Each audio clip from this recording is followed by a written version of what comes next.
नमस्कार, कैसे हैं आप सब। भारत में तीन चीज़ें ऐसी है जिसमें यदि मिडिल क्लास का आदमी फंसता है तो उसके कमर टूट जाती है। पहला शिक्षा, दूसरा चिकित्सा और तीसरा न्याय व्यवस्था, यानी कि न्याय पाने के क्रम में तो उसमें सबसे ज़्यादा खर्च होता है। तो आयुष्मान भारत योजना, जिसके बारे में आप सब जानते होंगे, इसको इसी उद्देश्य से लाया गया था कि आम आदमी को अगर कोई तबीयत खराब होता है, कोई बीमार पड़ता है तो उसे फजीहत ना झेलनी पड़े, उसे एक भारी भरकम रकम से कर्ज लेने से आज़ादी मिल जाए। ठीक है, तो ये प्रधानमंत्री जी का एक दूरदर्शी वाला योजना था, एक महत्वपूर्ण योजना है आयुष्मान भारत योजना। इसमें क्या था, हम जानते हैं कि 5 लाख रुपए जो है प्रति परिवार को दिया जाता है कि यदि 1 साल के अंदर जो है उस परिवार में किसी प्रकार की कोई प्रॉब्लम होती है तो वो 5 लाख तक का मुफ्त इलाज करा सकता है।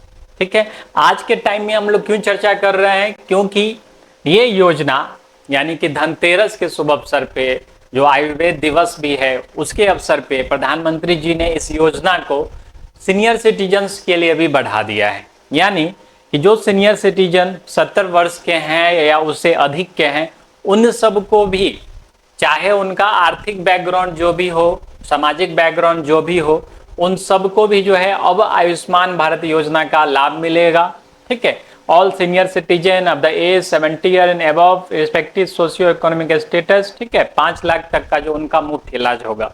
हम जानते हैं कि एज बढ़ने के साथ 20 तरह की बीमारियां भी आती है, यानी हार्ट प्रॉब्लम होता है, किडनी प्रॉब्लम होता है, आंखों की समस्या होती है।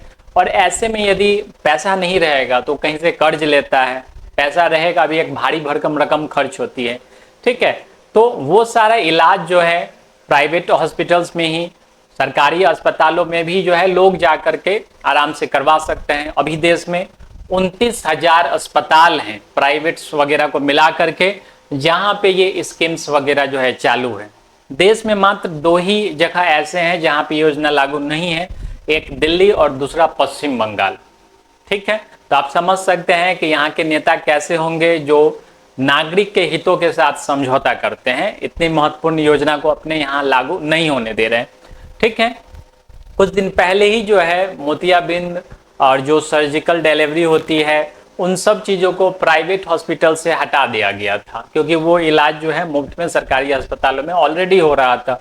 ठीक है, तो इसमें एक ड्रॉबैक भी है कि बहुत सारे लोगों को आयुष्मान भारत योजना को यूज कैसे करना है यही नहीं पता है। दूसरा कि अस्पताल प्रशासन भी, सरकार को ये गाइडलाइंस देना चाहिए अस्पताल प्रशासनों को भी कि आयुष्मान भारत योजना यहाँ चल रही है, यहाँ लाभ ले सकते हैं। इस तरह का एक गाइडलाइंस, एक बोर्ड वगैरह जो है अस्पताल प्रशासन अपने रिसेप्शन पे, अपने गेट्स वगैरह पे इसको एक स्पष्ट रूप से लिखे, स्पष्ट रूप से इस चीज़ को परिभाषित करे और उसके लिए एक अलग हेल्प डेस्क बनाया जाए ताकि उन लोगों को जो है ये जानकारी मिल सके।